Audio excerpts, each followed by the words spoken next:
Oi, pessoal, tudo bem? Vamos falar hoje de um assunto que, nossa, mexe com todo mundo: dinheiro. Por que será que lidar com grana é tão estressante, tão confuso e muitas vezes um segredo guardado a sete chaves? A gente vai mergulhar fundo na ciência por trás de tudo isso. Para começar, olha só esse número: 88%. Segundo uma pesquisa da Serasa, essa é a porcentagem de brasileiros endividados que sentem vergonha da situação. Isso já mostra de cara que o buraco é muito mais embaixo. Não é só sobre matemática, é sobre emoção. E essa vergonha toda, né? Ela acaba criando um baita tabu. Falar de finanças deixa a gente vulnerável, e aí a maioria prefere nem tocar no assunto. O problema é que isso só nos isola e faz a gente pensar que o problema é só nosso, quando na verdade não é. Tá, mas por que isso acontece, afinal? A primeira parte da resposta não está numa falha de caráter nossa, não. Está na nossa biologia. Existe um desencontro total entre o nosso cérebro, que evoluiu ao longo de milênios para sobreviver na savana, e o sistema financeiro de hoje, que é super recente e complexo. Nosso cérebro funciona com base em dois sistemas. Uma ideia do Daniel Kahneman, que até ganhou um Nobel por isso. Pensa assim: o sistema 1 é o nosso piloto automático. Ele é rápido, intuitivo, emocional. Já o sistema 2, esse é o pensador, lento, analítico, racional. Agora adivinha qual dos dois geralmente está no comando quando a gente faz uma compra por impulso? Pois é, o sistema 1, sempre ele.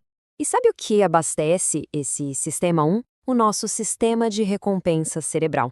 Ele é movido por um neurotransmissor que todo mundo já ouviu falar, a dopamina, que basicamente nos dá um empurrãozinho para buscar prazer. O problema é que esse sistema foi feito para recompensa imediata, tipo comprar uma coisa legal agora, e não para o planejamento de longo prazo, como, sei lá, guardar dinheiro para aposentadoria. Ok, vamos um pouco mais fundo, porque a coisa não para por aí. Além dessa nossa configuração básica, a mente usa uns atalhos que os cientistas chamam de vieses cognitivos. E esses atalhos, sistematicamente, nos levam a cometer sempre os mesmos erros financeiros. É quase uma programação. O primeiro grande viés é a aversão à perda. Funciona assim: a dor de perder R$ 100 é muito mais intensa do que a alegria de ganhar os mesmos R$ 100. É por isso que a gente fica com tanto medo de investir ou segura uma ação que está caindo, só para não ter que admitir a perda. Outro viés super importante é o do ponto de referência. A gente não toma decisões financeiras no vácuo, sabe? Avaliamos tudo com base num ponto de partida. Por exemplo, R$ 100 significa uma coisa completamente diferente para um estudante e para um diretor de uma multinacional. Tudo é relativo. E essa ideia de que tudo é relativo nos leva direto para outra armadilha mental, a ancoragem. É a nossa mania de se agarrar à primeira informação que a gente recebe. As lojas usam isso o tempo todo para ancorar nossa ideia de preço e fazer a gente pagar mais do que pagaria. Essa frase é o exemplo perfeito. O restaurante coloca lá um prato de R$ 120. Ninguém pede, mas ele serve como âncora. De repente, aquele prato de R$ 97 que está do lado parece uma pechincha, uma ótima escolha. Sem a âncora dos 120, talvez a gente achasse os 97 um absurdo.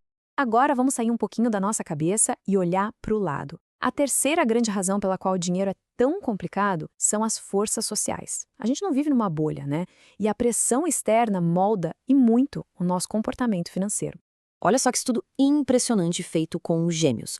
Os pesquisadores perguntaram para cada irmão como eles percebiam o status financeiro da família na infância. O resultado foi chocante. O gêmeo que se sentia mais pobre tinha um risco muito maior de desenvolver ansiedade, depressão e até abuso de álcool e drogas na vida adulta. Então, a grande sacada aqui é essa. Não é só sobre o quanto de dinheiro se tem no banco. É sobre como a gente se sente em comparação com os outros. Essa percepção de riqueza tem um impacto real, físico e mental no nosso bem-estar. E por que a gente se compara tanto? Bom, parte da culpa é dos nossos neurônios espelho. São células no cérebro que nos fazem imitar, quase que sem querer, o comportamento de quem está à nossa volta. É por isso que quando a gente vê amigos ou influencers com um certo estilo de vida, comprando certas coisas, bate aquela vontade de fazer o mesmo. É biológico. Ok, a gente já entendeu um monte de problema, mas e a solução? Como podemos usar tudo isso para mudar o nosso foco, sair daquela ideia de só acumular grana e começar a buscar bem-estar de verdade? Essa é a pergunta de US$ 1 milhão, né? Por muito tempo a resposta era meio sim, mas só até certo ponto. Só que as pesquisas mais novas mostram que a história é bem mais interessante do que isso. Dá uma olhada nesses dados de um estudo super recente de 2023. Para a maioria das pessoas, sim, mais dinheiro realmente traz mais felicidade. Mas o ponto-chave o efeito é muito maior para quem já é mais otimista. Para aquele grupo de pessoas que já se considera infeliz, o dinheiro extra para de fazer diferença depois de um certo valor.